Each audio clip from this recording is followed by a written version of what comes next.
Hello, welcome to my channel. তো আজকে আমরা করতে যাচ্ছি তোমাদের কোষে দেখি। কোষে দেখি 6.2। এবার 6.2 করতে গেলে তোমাদের জেনে রাখা দরকার, এটা ঠিক চক্রবৃদ্ধি সুদ আমরা যে করেছি, চক্রবৃদ্ধি সুদের একই নিয়ম, কম্পাউন্ড ইন্টারেস্টের একই ফর্মুলা ইউজ হবে। আমি ফর্মুলাতেই ডাইরেক্ট যাচ্ছি। এবার ইউজ হবে একই ফর্মুলা, কিন্তু কিছু কিছু জিনিস মনে রাখতে হবে। কি হবে, এখানে জনসংখ্যা হ্রাস বৃদ্ধি এইসব কিছু কিছু ব্যাপার আছে। তো হ্রাস বৃদ্ধি, বৃদ্ধি হলেই মাথায় রাখবে, বৃদ্ধি কথাটা হলেই, বৃদ্ধি বৃদ্ধি কথাটা হতে পারে, এবার ভবিষ্যৎ হতে পারে, বর্তমান হতে পারে, এইসব ওয়ার্ড আসবে, আর একটু অতীতের ওয়ার্ড আসবে। ঠিক আছে? তো বৃদ্ধি হলেই আমরা করব কি, ওয়ান, আমরা অ্যামাউন্ট জানি চক্রবৃদ্ধি সুদে, অ্যামাউন্ট এ মানে সুদ আসল বেড়ে গেলে কি হয়, P into 1 + R/100 to the power N, যেখানে এন হচ্ছে তোমার বছর, আর হচ্ছে বার্ষিক সুদের হার। ঠিক আছে, এখানে বার্ষিক বৃদ্ধির হার হবে, যেহেতু এখানে প্লাস সাইনটা দিয়েছি, এইখানে এইটা মেন, বৃদ্ধি কথার অর্থ হচ্ছে প্লাস হবে। যদি হ্রাস কথাটা আসে, হ্রাস তখনই হয়ে যাবে, এইখানে মাইনাস হয়ে যাবে, P into 1 - R/100 to the power N. এই আপাতত মনে রাখো, তারপরে আমরা এক এক করে অঙ্ক করি, যখন যেখানে যেটা প্রবলেম হবে সেই অনুযায়ী আমি চেঞ্জ করে দেবো।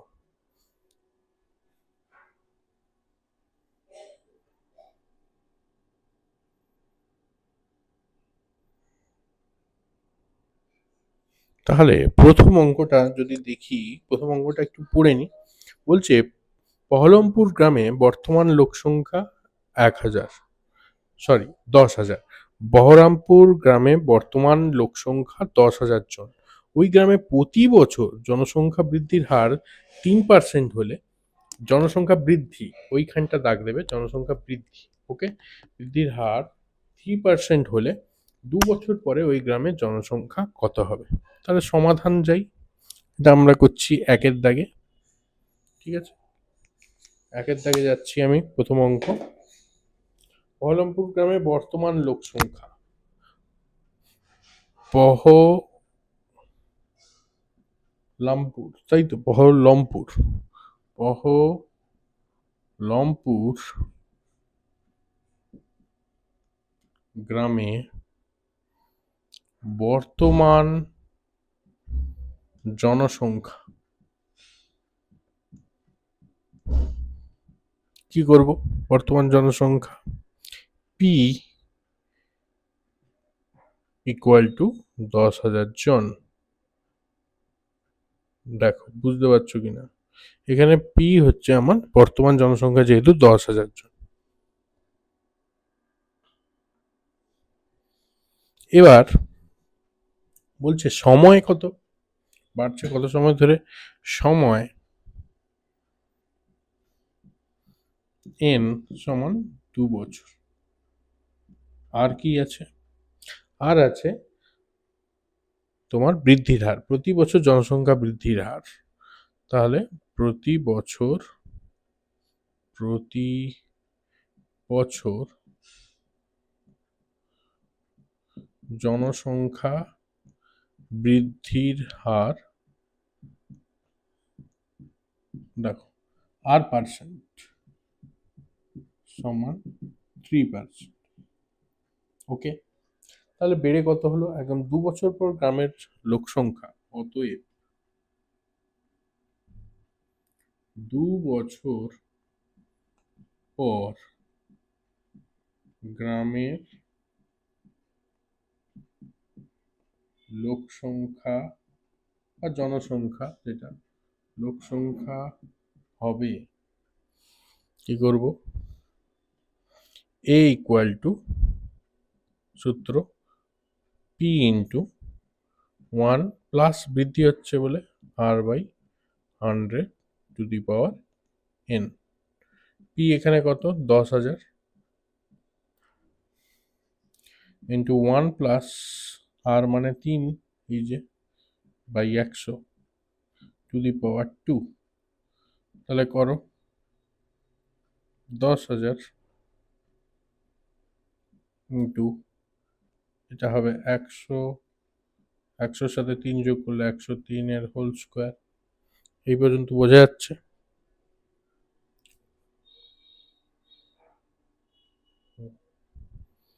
ঠিক আছে, আমি নিচে জায়গা নেই তাই উপরে আবার অঙ্কটাকে নিয়ে চলে যাচ্ছি।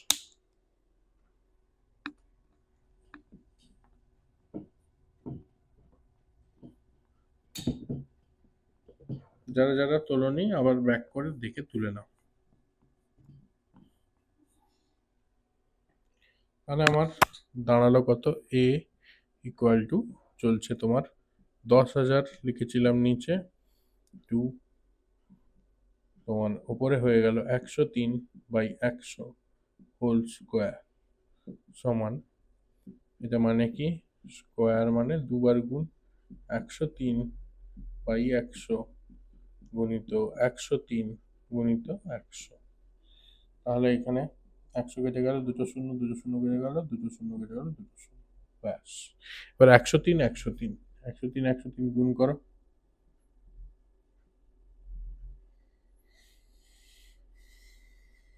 3 3 9, 0 3, তারপরে এখানে 0 0 0, তারপরে এক ঘর আসবে 3 0 1, হয়ে যাচ্ছে আমাদের 9 0 3 3 6 0 1।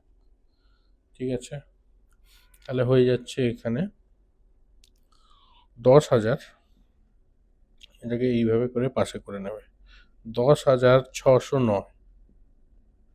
ঠিক আছে, তাহলে উত্তর লিখবো, অতএব ওর উত্তর কত হবে, 2 বছর পর গ্রামের লোক সংখ্যা, অতএব 2 বছর পর গ্রামের লোক সংখ্যা 10,609 জন। হয়ে গেল, খুব ভালো একটা অঙ্ক হয়ে গেল আমাদের। ঠিক আছে, এরপর 2-এর দাগের অঙ্কটা একই হবে, তো 3-এর দাগের অঙ্কটাতে শাট আপ। 2-এর দাগের অঙ্কতে আছে কোনো একটি রাজ্যে প্রতি বছর জনসংখ্যা বৃদ্ধির হার 2%। বর্তমানে জনসংখ্যা, এখানে কি আছে, একক দশক শতক হাজার অযুত লক্ষ নিযুত কোটি, মনে হয় 80 কোটি মনে হচ্ছে। যাই হোক, বর্তমানে জনসংখ্যা যদি এত হলে 3 বছর পর ওই রাজ্যে জনসংখ্যা কত হবে। তো এটা আগের মতো একইভাবে অঙ্কটা হবে, তোমরা বাড়িতে চেষ্টা করো, না পারলে কমেন্ট সেকশনে জানাও। 3-এর দাগে, পাড়ার একটি লেদ কারখানার একটি মেশিনের মূল্য প্রতি বছর 10% হ্রাস পাচ্ছে। মেশিনটির বর্তমান মূল্য যদি 1,00,000 টাকা হয়, 3 বছর পরে ওই মেশিনটার মূল্য কত হবে। দেখো এখানে হ্রাস পাচ্ছে, তো এই অঙ্কটা আমি একবার দেখাই। মেশিনের বর্তমান মূল্য বলা আছে, মেশিনের, এটাই পি ধরবো, মেশিনের বর্তমান মূল্য, মেশিনের বর্তমান মূল্য পি বলা আছে 1,00,000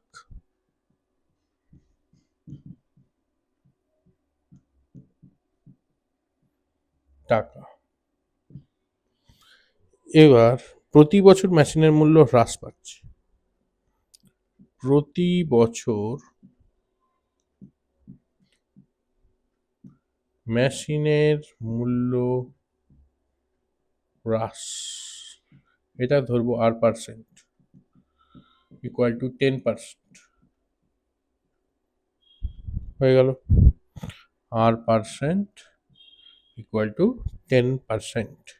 সময় কত লাগছে, 3 বছর, সময় n ইকুয়াল টু 3 বছর। তাহলে 3 বছর পর মেশিনটার মূল্য কি হবে? তাহলে অতএব 3 বছর পর মেশিনের মূল্য হবে, কি ফর্মুলা ইউজ করব, A equal to P into 1 plus না লিখে, যেহেতু এটা হ্রাস হচ্ছে, minus r/100 to the power n। Okay, এই পর্যন্ত বোঝা যাচ্ছে নাকি? কমেন্ট সেকশনে জানাও।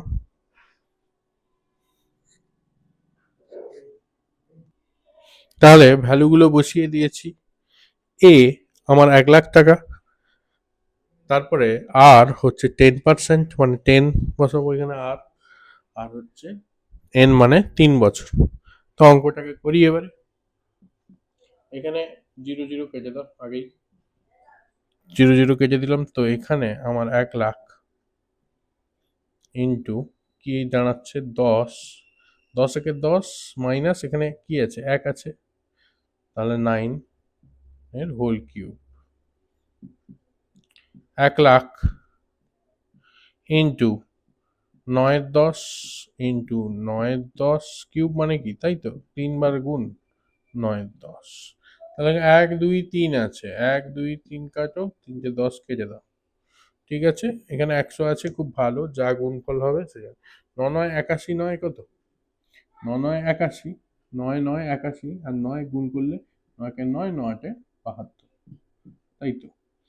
ঠিক আছে, 729, তার সাথে জুড়ে যাবে দুটো 0। ওকে, হয়ে গেল 729, তার সাথে দুটো 0 অ্যাড হয়ে গেল।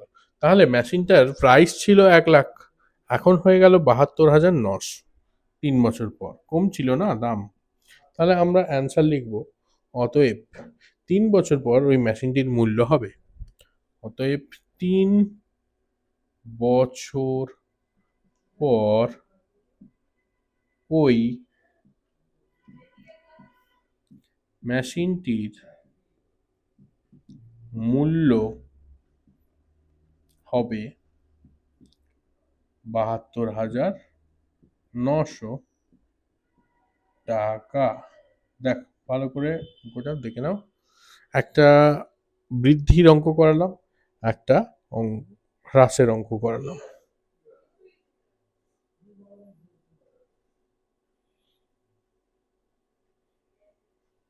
ঠিক আছে।